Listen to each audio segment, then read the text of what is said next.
Hello everyone, welcome to Shukla law academy.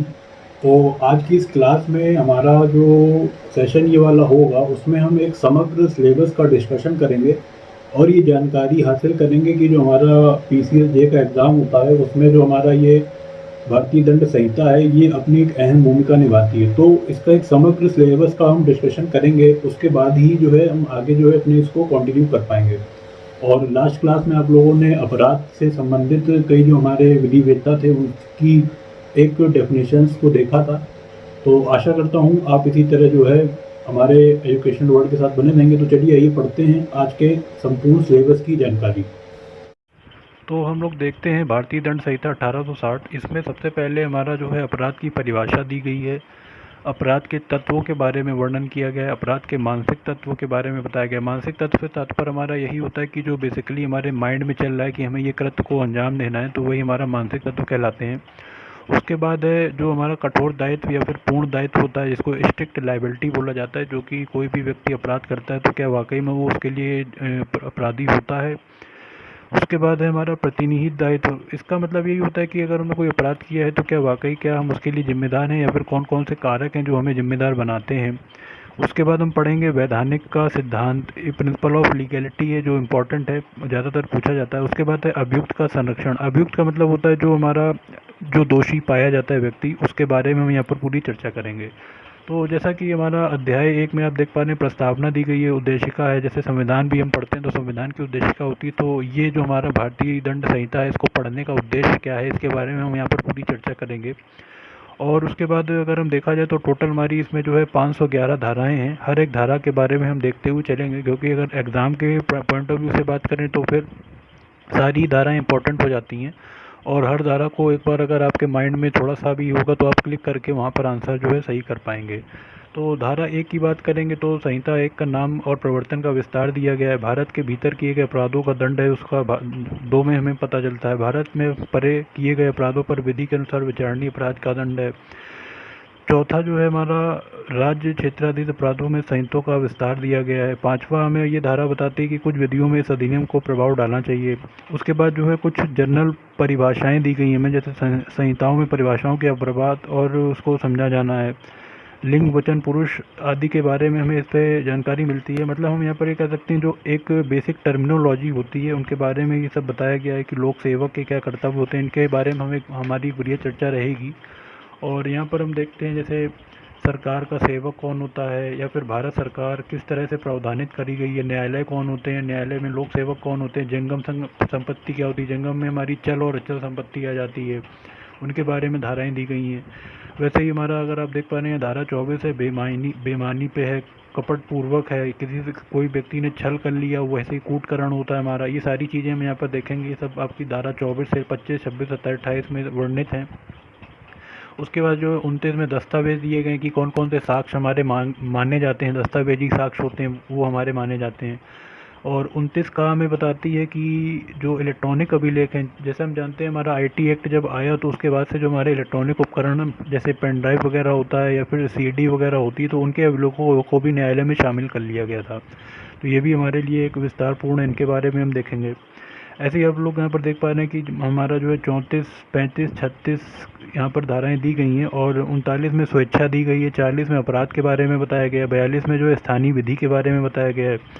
और 44 हमें यही बताती है क्षति से संबंधित होती है बेसिकली।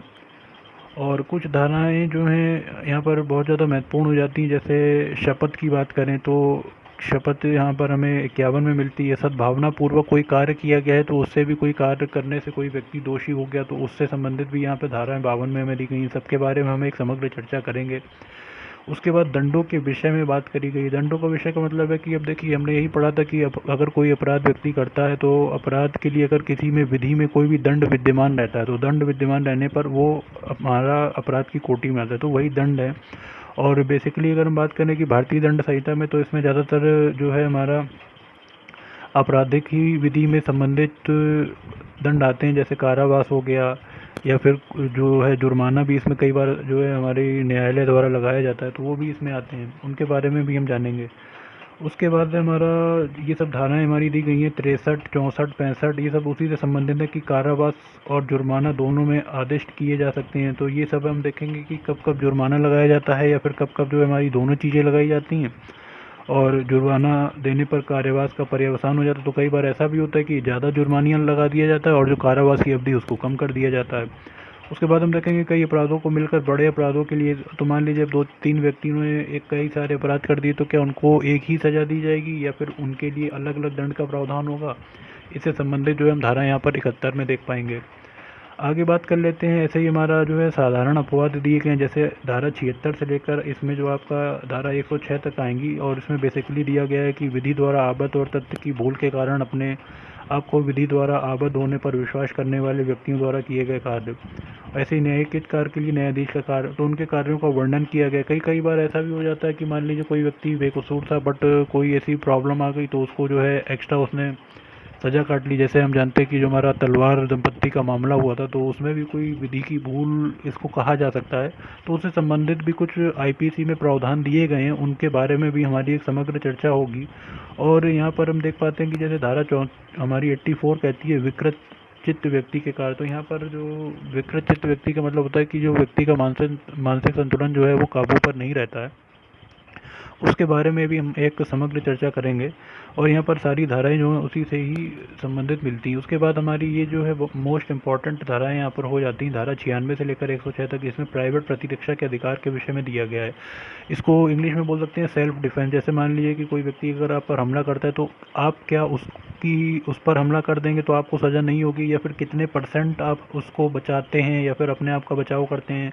तो इन सारी सब चीज़ों के बारे में हमारी एक कंप्लीट अध्ययन होगा। इन सबसे रिलेटेड यहाँ पर आपको चीज़ें मिल जाएंगी। जैसे आप देख पा रहे हैं कि शरीर तथा संपत्ति की प्राइवेट प्रतिरक्षा का अधिकार है, ऐसे व्यक्ति के कार्य विरुद्ध प्राइवेट प्रतिरक्षा के अधिकार से विकृत है। तो इन सब के बारे में हमारी एक चर्चा होगी। उसके बाद है दुष्प्रेरण। दुष्प्रेरण का मतलब यही होता है, जैसे मान लीजिए कोई व्यक्ति, एक व्यक्ति ए है और एक व्यक्ति बी है, तो ए बी से कहता है कि तुम ऐसा कार्य करो तो उससे तुम्हारा जो है बहुत ज़्यादा तुम्हें ये फ़ायदा होगा, या फिर तुम उसको नुकसान पहुंचाओ। तो किसी भी चीज़ को मतलब ज़बरदस्ती काम करवाना, तो उससे भी संबंधित प्रावधान हमारी आईपीसी में दिए गए हैं, और हम यहाँ पर समझेंगे आसानी से कि क्या क्या प्रावधान हमें यहाँ पर देखने को मिलते हैं।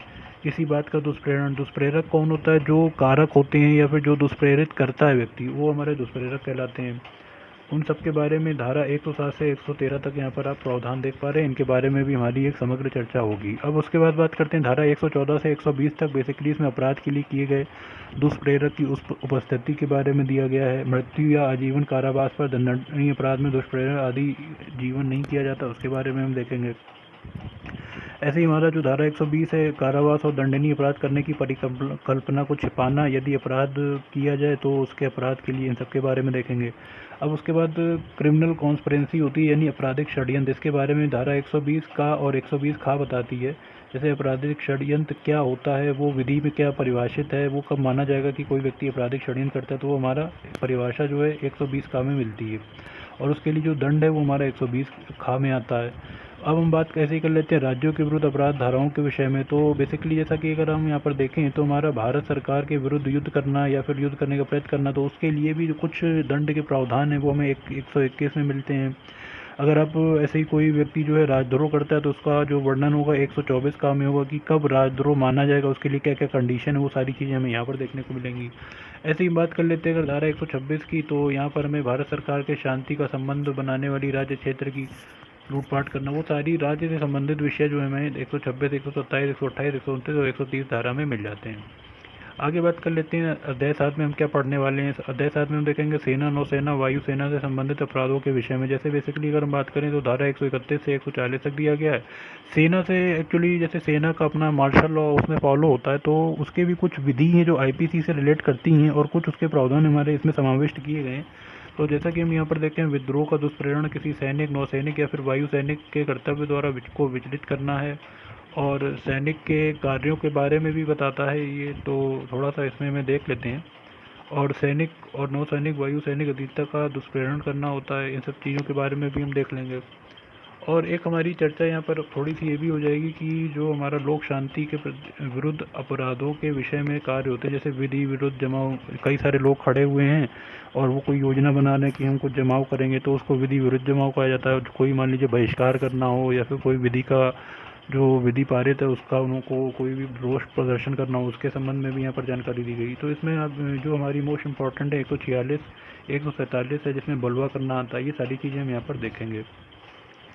ऐसे ही अगर हम बात करें तो हमारा यहाँ पर 149 है और इसमें 150 दी गई है, जिसमें लोग 152 में लोक सेवा में जब बलवे में इत्यादि दबा रहा हो तो उस पर हमला करना, उसे बाधित करना, इनके बारे में भी हम एक वर्णन कर लेंगे कि बेसिकली क्या क्या होती हैं। उसके बाद हमारा 153 का जो है धर्म, मूलवंश, स्थान, जन्म, भाषा के इत्यादि आधारों पर विभिन्न शत्रुता और संप्रवर्तन के रहने पर प्रतिकूल प्रभाव डालने का कार्य। तो जैसा कि ये हमारा संविधान में भी मूल अधिकारों में दिया गया कि धर्म, मूलवंश, स्थान पर, तो ये धारा जो 153 का है उससे ही प्रेरित है। इसके बारे में भी हमारी एक समग्र चर्चा होगी। और दंगा क्या होता है 159 में परिभाषित किया गया है। दंगा करने के लिए दंड क्या क्या दिए गए हैं उनके बारे में भी हम यहाँ पर देख पाएंगे। और उसके बाद जो है लोक सेवकों द्वारा उनसे अपराधों के विषय में कार्य हैं। तो लोक सेवक मतलब जो होते हैं हमारे पब्लिक सर्वेंट होते हैं जो सरकारी सेवाएं देते हैं और लोक शांति के लिए कार्य करते हैं। तो उनसे संबंधित क्या क्या प्रावधान हमारी 161 से लेकर के हमारा 165 तक दिए गए हैं, उनके बारे में भी हम यहाँ पर एक संपूर्ण चर्चा करेंगे। उसके बाद हम देखते हैं 165 का जो है धारा 161 का में परिभाषित अपराधों के लिए दुष्प्रेरण के लिए दंड दिया गया, तो इसके बारे में भी हम देख लेंगे थोड़ा सा। और लोक सेवक का प्रतिरूपण क्या होता है उसके बारे में भी हमारी चर्चा हो जाएगी। और उसके बाद हम आगे चलते हैं तो निर्वाचन संबंधी अपराधों के विषय में, जैसे रिश्वत लेना, जितने भी आपके भ्रष्टाचार से संबंधित चीज़ें होती हैं वो सारी जो है 171 का, 171 खा, 171 गा, 171 घा और अंगा, चा, छा, जा, यहाँ सब में जो है ये वर्णित करी गई। इनके बारे में भी हम एक संपूर्ण चर्चा कर लेंगे। आगे बात कर लेते हैं कि समनों की तामील कब की जाए जब वो व्यक्ति, ये तो देखिए बेसिकली समन क्या होता है। समन एक ऐसा ऑर्डर होता है जो न्यायालय द्वारा किसी व्यक्ति को भेजा जाता है कि उस व्यक्ति मान लीजिए फरार हो गया तो उसकी क्या जिम्मेदारी है। तो फरार व्यक्ति को एक तरह से बुलाने का ऑर्डर को हम समन कहते हैं। तो उसकी तामील करना मतलब उसको मानना, उसको जिस व्यक्ति के लिए जारी किया गया है उसको मानने के लिए भी फरार हो जाता है अगर व्यक्ति, तो फिर उसके लिए क्या प्रावधान दिए गए हैं, ये सारी चीज़ें हम यहाँ पर देखेंगे। और अगर हम बात करें तो लोक सेवक के आदेशों पर गैर हाजिरी रहना 174 का हमें दिया गया है। मिथ्या इत्तला देना, इत्तला मतलब सूचना देना होता है, उसके बारे में भी हम देखेंगे। कोई गलत सूचना दे दी कि ये व्यक्ति यहाँ पर नहीं था, वो व्यक्ति वहाँ चला गया। आगे बात कर लेते हैं तो ऐसे ही हमारा शपथ और प्रतिज्ञान 178 में दिए गए हैं। यहाँ पर हम सारी चीज़ें आप देख पा रहे होंगे। लोक सेवक के प्राधिकार हैं, लोक सेवक के लोक कृत्यों के बारे में है, लोक सेवक द्वारा समग्र रूप में प्रख्यापित आदेश हैं, सबके बारे में यहाँ चर्चा दी गई है। तो उनके बारे में भी हमारी एक चर्चा हो जाएगी। उसके बाद है मिथ्या साक्ष्य और लोक न्याय के विरुद्ध अपराधों के विषय में। तो यहाँ मिथ्या साक्ष्य देना मतलब झूठे साक्ष्य देना, उसके लिए भी दंड होता है। धारा 191, धारा 192, 193 में वर्णित करती है। उसके बाद आजीवन कारावास और ये सब पूरा यहाँ पर उससे ही इतला से संबंधित दिया गया है, हमारी एक चर्चा हो जाएगी। उसके बाद अगर हम आगे बात करें तो हमारा धारा 202 में इतला देने के लिए आबद्ध व्यक्ति और अपराध में इतला देने का संशय करने का लोप है। 204 जो हमारी बताती है साक्ष्य के रूप में दस्तावेज इलेक्ट्रॉनिक, तो हमने इसको स्टार्टिंग में देखा था, थोड़ा सा उसका जो रिव्यू है यहाँ पर भी दिया गया 204 में, तो उसको भी हम देख लेंगे। उसके बाद ऐसे ही आप देख पा रहे हैं ये सारी धाराएं 216 तक हमारी इसी दी गई। चोरी की संपत्ति को वापस लेने में सहायता के लिए उपहार लेना है। 216 में बताती है ऐसे अपराध का संशय देना जो अभिरक्षा से निकल कर जिसको आगे पकड़ने पर दिया जा चुका है। तो ये सारी चीज़ें हम यहाँ से देख लेंगे। अब आगे बात कर लेते हैं थोड़ा सा और कि हमारी क्या क्या धाराएं हैं। धारा 216 का में लुटेरों और डाकुओं से संशय देने में शस्ती है, जो कोई मान लीजिए कोई व्यक्ति अगर डाकुओं को संरक्षण देता है उनके लिए शस्ती का मतलब होता है जुर्माना, क्या क्या जुर्माना उनको लगाया जा सकता है। ये सारी चीज़ें हम लोग यहाँ पर देख लेंगे। उसके बाद धारा 230 जो आती है, धारा 3 में सिक्का क्या होता है, भारतीय सिक्का क्या है, जो हमारी मुद्रा होती है। अब मान लीजिए कोई व्यक्ति अगर नकली सिक्के बनाता है, उसका जो हमारा उसके लिए अपराध है, तो सारी धाराएं 230, 231, 233, 34 में वर्णित हैं।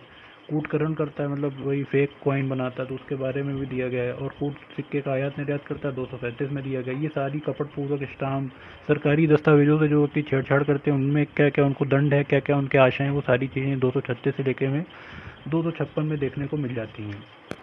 तो हम इनके बारे में भी एक चर्चा कर लेंगे। और उसके बाद देख लेते हैं बाँटों और मापों में। जो व्यक्ति आप देखा होगा कि जो तौल में घटतौली करते हैं या फिर कोई उसमें उनके बाट जो है मानक के अनुरूप नहीं होते हैं, उनमें 264, 265, 267 में उनके लिए प्रावधान दिए गए, इनके बारे में भी हम चर्चा कर लेंगे। उसके बाद हमारा लोक क्षेम सुविधा सदाचार पर प्रभाव डालने वाले विषय, उसके बारे में भी हम देख लेंगे कि बेसिकली क्या क्या होते हैं। लोक न्यूसेंस क्या होती है, जो शांति को भंग करते हैं, जो सरकारी दफ्तरों में अक्सर होता है, लोग हल्ला वल्ला करते हैं या जमावड़ा लगा लेते हैं, उससे संबंधित है।